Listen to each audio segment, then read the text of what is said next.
Assalamualaikum warahmatullahi wabarakatuh. Halo teman-teman, ketemu lagi dengan aku Rani Kartika dalam channel YouTubeku yang tentunya berbagi informasi seputar hukum, seputar kampus, perkuliahan, dan juga mahasiswa.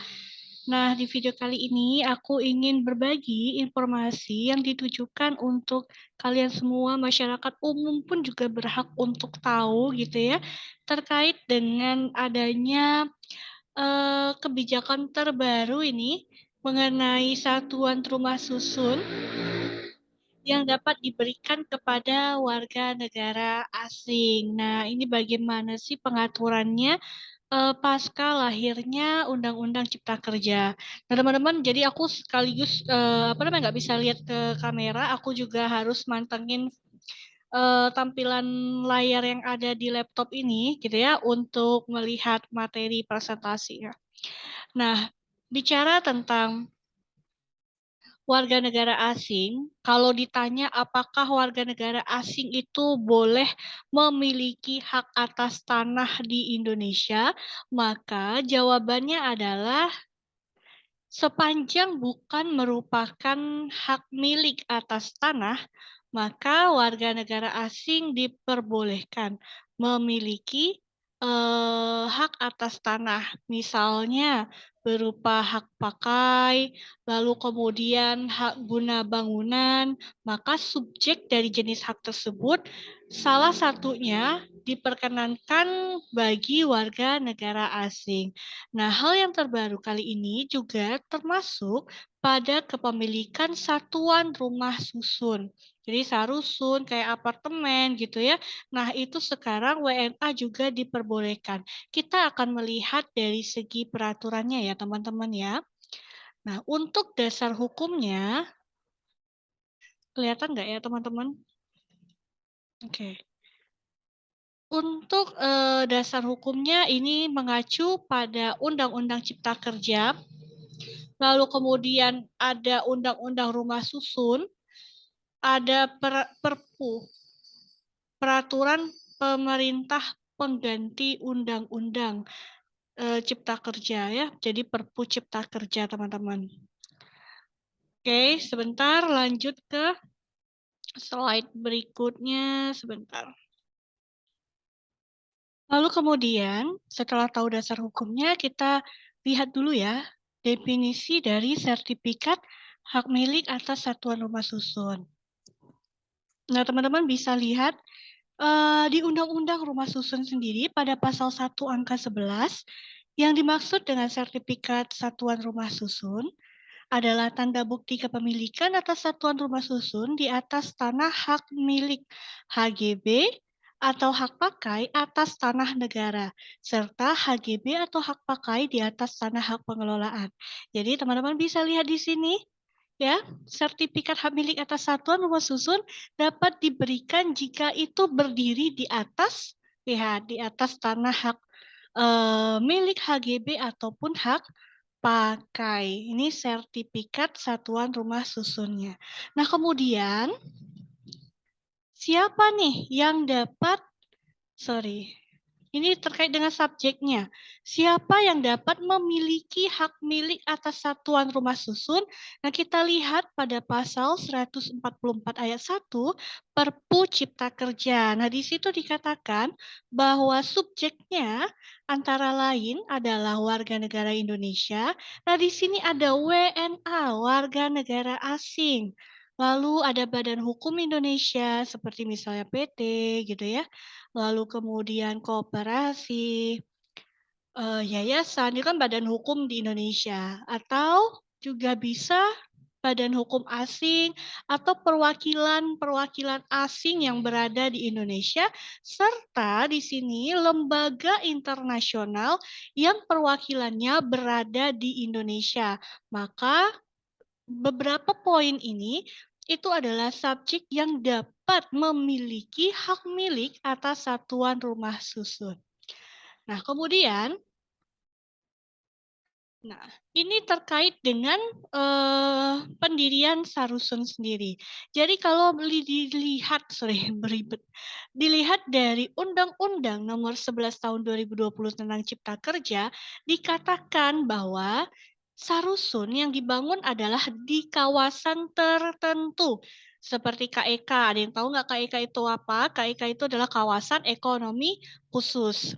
Lalu kemudian sarusun yang dibangun di kawasan perdagangan bebas dan pelabuhan bebas, kawasan industri dan kawasan ekonomi lainnya.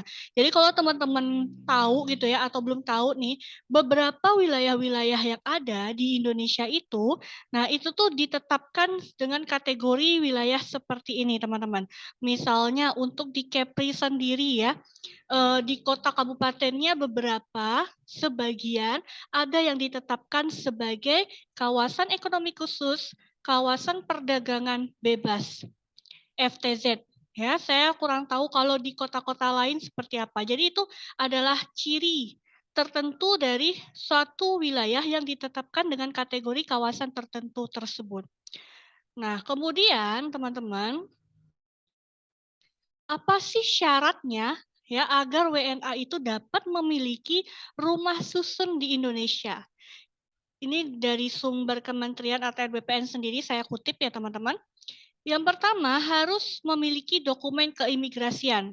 Oke, sebelum lebih lanjut saya sebutkan ini. Ini juga sudah jelas diatur di dalam undang-undang sendiri, ada undang-undang cipta kerjanya, peraturan pemerintahnya juga ada. Nah, memiliki dokumen keimigrasian, seperti apa misalnya? Seperti paspor, visa, lalu kemudian surat izin tinggal gitu ya. Nah, itu yang harus dimiliki oleh WNA tersebut. Lalu diperoleh dari jual beli, lelang, hibah, tukar menukar atau cara-cara lain yang dimaksudkan untuk memindahtangankan hak atas tanah atau hak milik atas satuan rumah susun tersebut kepada si WNA. Lalu, satuan rumah susun yang dimiliki oleh WNA itu dibangun di atas tanah hak pakai atau HGB yang diberikan yang diberikan sertifikat hak milik atas satuan rumah susun. Lalu kemudian, nah tadi syaratnya sudah. Sekarang ada batasan-batasan tertentu untuk WNA itu memiliki rumah, baik itu untuk tempat tinggal ataupun rusun gitu ya. Rumah tempat tinggal itu kita bilangnya rumah tapak. Nah, yang pertama batasannya adalah rumah tapak itu berdiri di atas hak pakai atas tanah negara atau hak pakai di atas tanah hak milik yang dikuasai berdasarkan pemberian hak pakai di atas tanah hak milik dengan adanya akta PPAT atau pejabat pembuat akta tanah. Lalu rumah tapak itu berdiri di atas hak pakai atas hak pengelolaan berdasarkan perjanjian pemanfaatan tanah dengan pemegang hak pengelolaan tersebut. Nah, ada juga kategori rumah dengan rumah mewah, itu nanti ada ketentuannya tersendiri, teman-teman. Nah, bagaimana dengan batasan kepemilikan rumah susun bagi warga negara asing? Oke, kita lihat slide berikutnya.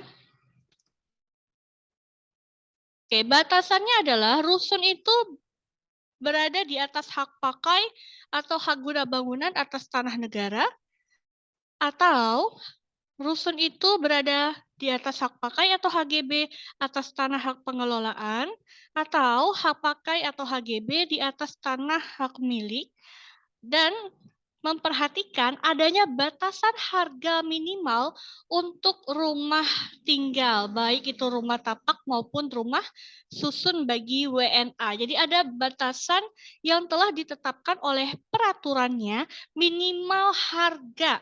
Jadi di peraturan itu nanti kalau dilihat itu harga minimalnya itu per masing-masing daerah provinsi gitu ya. Itu ada ketentuannya berapa batasan harga minimal untuk WNA itu bisa memiliki rusun ataupun rumah tapak di Indonesia. Nah, kita lihat, penasaran nggak sih berapa minimal harganya? Oh, paling ratusan juta atau jangan-jangan miliaran gitu ya. Nah, ini dia. Berdasarkan Peraturan Menteri Agraria, Tata Ruang atau Kepala Badan Pertanahan Nasional Republik Indonesia nomor 18 tahun 2021 tentang tata cara penetapan hak pengelolaan dan hak atas tanah. maka ada batasan kepemilikan seharusnya oleh WNA yang dilihat berdasarkan minimal harga kepemilikan, luas bidang tanah kalau tidak salah lebih dari 2.000 meter gitu ya. Lalu kemudian jumlah bidang tanah atau unit seharusnya dan peruntukannya untuk rumah tinggal atau rumah hunian. Jadi ini adalah batasan untuk kepemilikannya dilihat dari 4 poin ini. Nah, tadi kita bilang berapa nih minimal harganya gitu kan. Oke. Untuk minimal harga ya bagi rumah susun didasarkan pada keputusan Menteri Agraria nomor 1241 tahun 2022 tentang perolehan dan harga rumah tempat tinggal atau hunian untuk orang asing. Nah, tadi saya bilang ini sudah diatur ya, dikelompokkan berdasarkan per wilayahnya. Untuk DKI Jakarta itu minimal harga rumah susun adalah 3 miliar. Untuk daerah Banten, Bali, Jawa Barat, Yogyakarta, Jawa Tengah, Jawa Timur itu minimal 2 miliar. Sedangkan sisanya provinsi-provinsi yang tidak disebutkan tersebut itu minimal harganya untuk rumah susun bagi WNA adalah 1 miliar. Sedangkan untuk rumah tapak ya teman-teman, minimal harga bagi kepemilikan warga negara asing untuk DKI Jakarta itu 5 miliar. Untuk daerah Banten, Jawa Barat, Yogyakarta, Jawa Timur, Jawa Tengah, dan Bali itu juga 5 miliar. Nusa Tenggara Barat 3 miliar. Sumut alias Sumatera Utara, Kepulauan Riau, Kalimantan Timur, dan Sulawesi Selatan itu 2 miliar minimal harganya, dan provinsi lainnya adalah 1 miliar yang tidak disebutkan di sini ya teman-teman. Nah itu adalah minimal harga sebagai bentuk batasan kepemilikan rumah tapak ataupun rumah susun yang ditujukan untuk warga negara asing yang ada di Indonesia. Sehingga nggak gitu aja, nggak sembarangan gitu ya, main tinggal gitu aja di Indonesia, bisa menempati rusun atau apartemen atau rumah tinggal gitu kan, rumah tapak maksudnya bagi WNA. Jadi semua sudah diatur, ada batasan aturannya. Ingat mereka itu apa namanya tinggal tersebut status hak atas tanahnya adalah hak pakai, baik hak pakai di atas tanah negara, hak pakai di atas tanah pengelolaan, hak pakai di atas hak tanah hak milik teman-teman. Dan itu sudah pasti ada jangka waktunya. Teman-teman pasti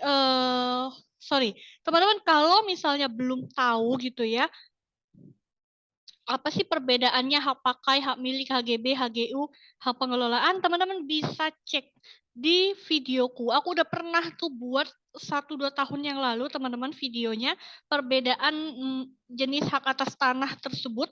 Jadi supaya teman-teman nggak bingung dengan istilah-istilah yang saya sebutkan tadi, itu silahkan tonton dulu videonya supaya paham ya. Carinya di mana? Kalian buka channel YouTubeku lalu cari di playlist. Kalau tidak salah nama judul playlistnya itu hukum tanah, pertanahan, dan notaris gitu. Nanti di situ ada video semuanya berisi tentang pertanahan, mulai dari jual beli, waris tanah, dan lain-lain. Nanti dicek aja ya teman-teman. Nah, semoga apa yang aku sampaikan ini dapat bermanfaat bagi kalian. Terima kasih. Assalamualaikum warahmatullahi wabarakatuh.